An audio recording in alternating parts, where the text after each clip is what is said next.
time. I know went fishing there many years ago, but it is definitely a good trip, and I thoroughly enjoyed myself. David told me today, Daddy, I want to stay in Ipoh. Also natural, everything's so near, and today David and I had a great meal of Ipoh dim sum. You can't find it in Klang, you can't find it in Subhan. I thoroughly enjoyed myself very much, and we'd like to thank Jackie for being so very kind to put a boat over us. Both of them didn't give her much problem, but both of us were pretty good. So, but she has been so very good, and I also has been so very kind to us. This morning's sermon is again something that I've been thinking about for some time. This morning's sermon is designed for only certain sections of the congregation. This morning's sermon will contain some, shall I say, some very hard-hitting statements. But nonetheless, I know that this sermon will hopefully, as Tony will always say, put some fire, under the seat, so that it will burn that person up and make that person uncomfortable, and make that person to consider doing something instead of continue to be seated while the seat gets warmer and warmer and warmer. This morning's sermon is designed especially for the leaders of the congregation, and I'm thankful that both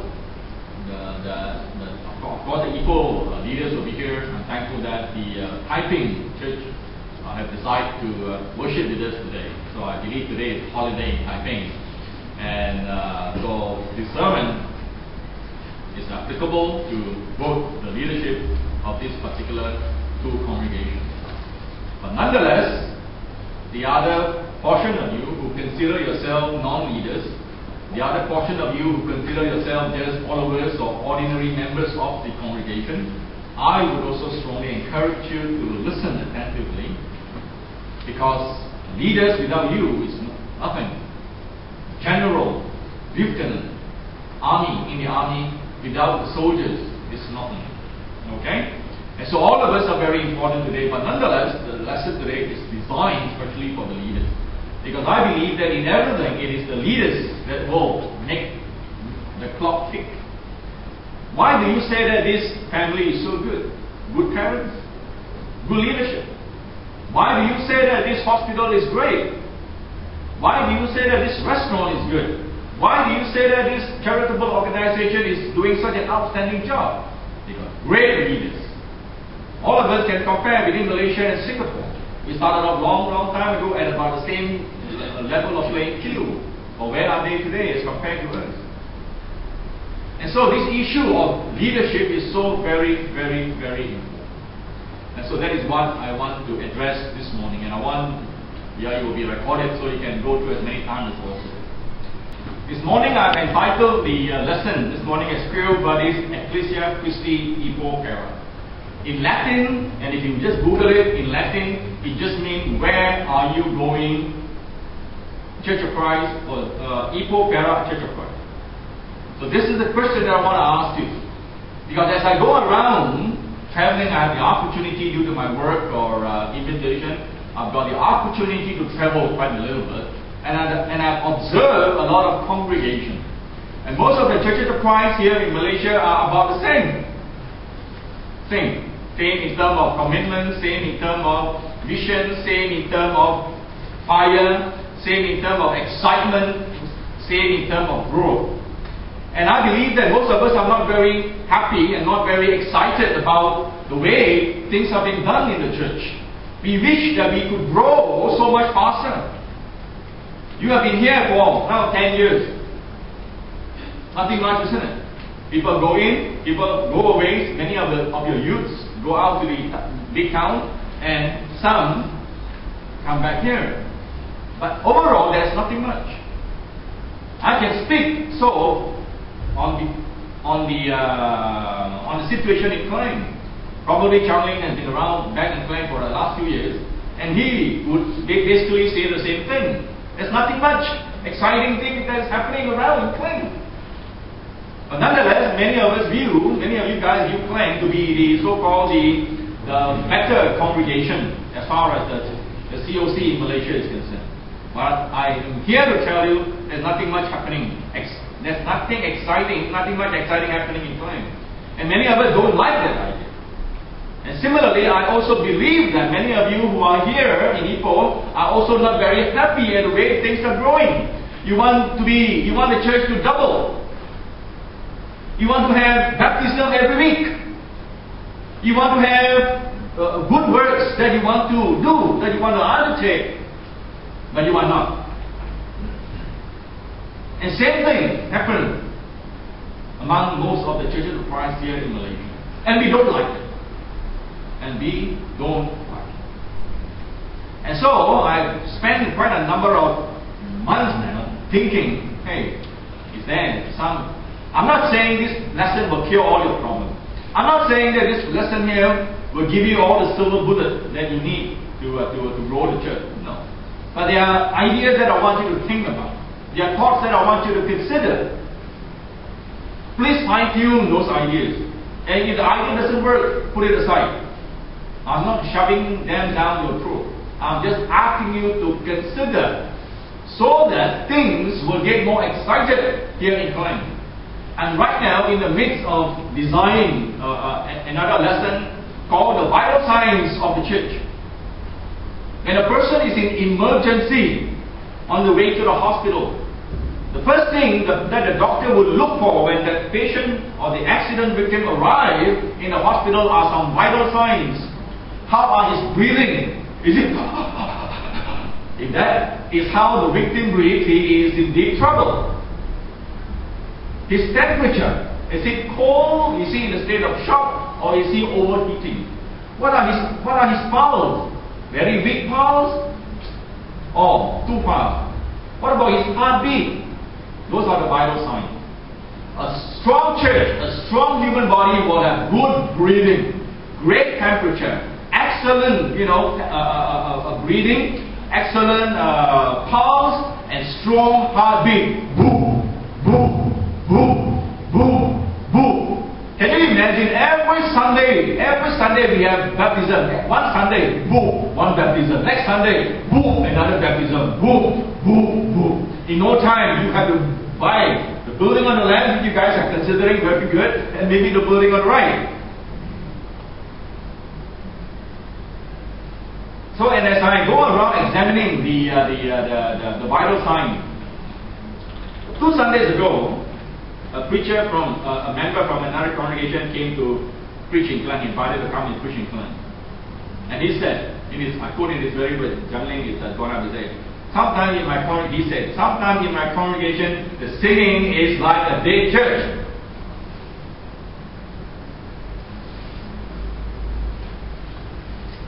Anyway, let's carry on and let's see how we can encourage each other today.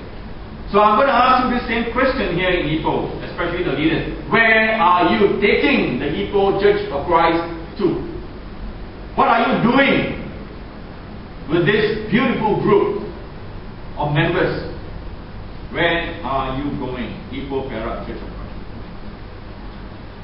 In Judges 21:25, and as I read that particular verse, it is one of the saddest verse that you can ever read in the scriptures, because it describes a situation that is really terrible.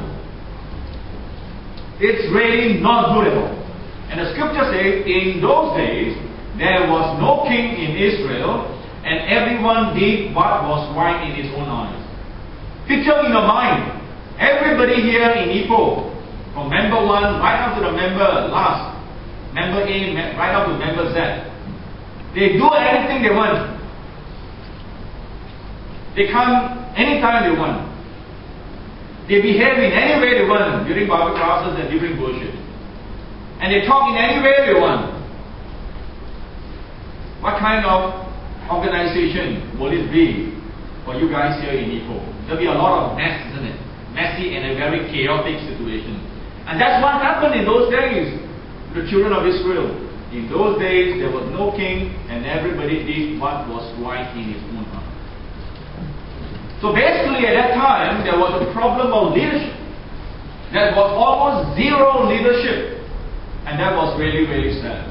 In any organization, in any unit, as long as there is almost zero organization, zero leadership, that organization will not do well. They may continue to exist, but they will not enjoy the fruit or the result that they want. They will not prosper, they will not grow, they will not be so very exciting. They will just be very, very ordinary or mediocre. And in many cases, it may just die off. And that was the situation here. And in groups where that situation occurs, where there are almost zero leadership, members do not know what they are supposed to do.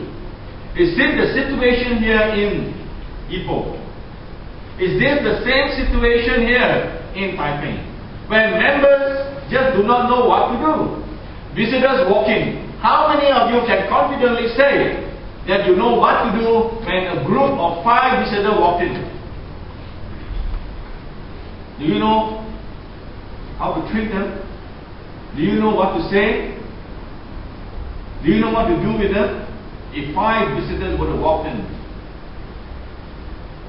the leaders may know, the more experienced members may know. What about the ordinary members? If 5 beggars were to walk in today, shabbily dressed, what would your reaction be? What would your reaction be? How would you treat them? The way I look at the Church of Christ, we are just like a loaded ship. Yesterday we talked about Christian has been given the ministry of reconciliation.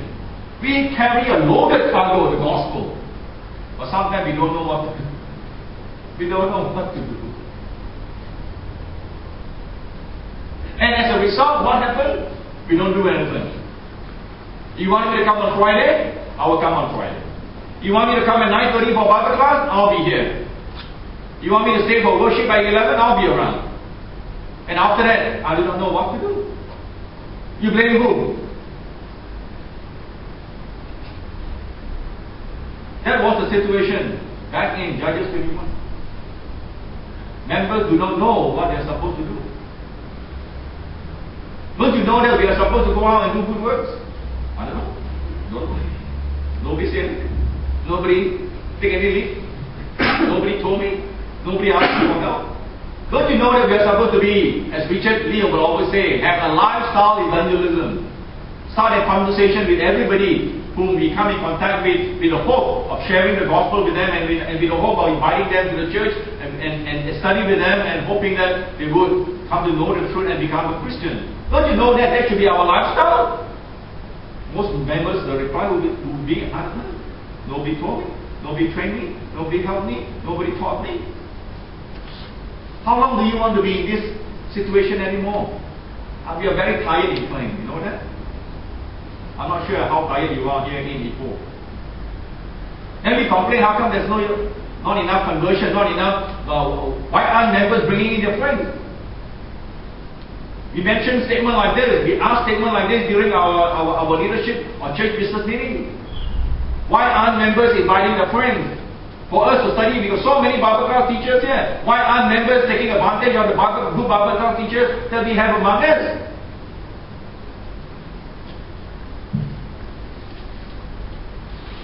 So as a result of what's happening in the churches of Christ here in Malaysia, no wonder the churches of Christ face a lot of problems. We are not growing as we should. Our heartbeat is boom, boom, boom, boom. It should be boom, boom, boom, boom, boom. We are not growing as we should. Members are sometimes discouraged and frustrated because they don't know what to do. There is not much enthusiasm and there is not much excitement in the church. The song leader, one day, it was a Friday night in Klang, and you know Friday night is a tiring time after a long week. And here these youth leading some I was sitting at the back there, I almost dozed off. Let's have a little bit more energy and more excitement in the church, all right? Especially on Friday night. Lack of active and effective program. Many leaders don't believe in program. So I leave it to you. Not much excitement. New ideas are not ambition, and new ideas are not being supported. So how can you expect the church to grow? Many of us have forgotten why we become a Christian. That is why I preached those 3 lessons yesterday. Hoping to remind us, hoping to revise why we become Christian in the first place. And many have departed from the biblical principle. They are no longer, doing things the way they ought to be done. They have insufficient skill and training. So therefore, a lot of people just fold their arms and wait for things to be done, and wait for the next person to invite their friends and the next member to start a program. And worse still, everybody doing things their own way. Are these pointers here, 5 plus 9 pointers, are these 9 pointers here, 9 problems here, real, happening, existing here in Ipoh? You guys will have to think about it. Some of it definitely exists in mind. And it's known. I mean, I put to you that I hope something can be done so that this problem can be eliminated one at a time. It can be eliminated one at a time. Okay? And so therefore, I'm appealing to you again here in Ipoh. What we need among the churches of Christ here in Malaysia, not only in Ipoh, I believe, and also other congregations, is that we need good leaders. Someone made a statement herein. He made a statement. He said one of the challenges of the churches of Christ here in Malaysia, or probably outside Malaysia, is that we got too many good Bible class teachers and we don't have enough leaders. We got too many good Bible class teachers, but we don't have enough leaders to chart the course. Leaders to spearhead. This is what we want to do, this is where we want to go. We need more people like Nehemiah. We need a lot of good leaders.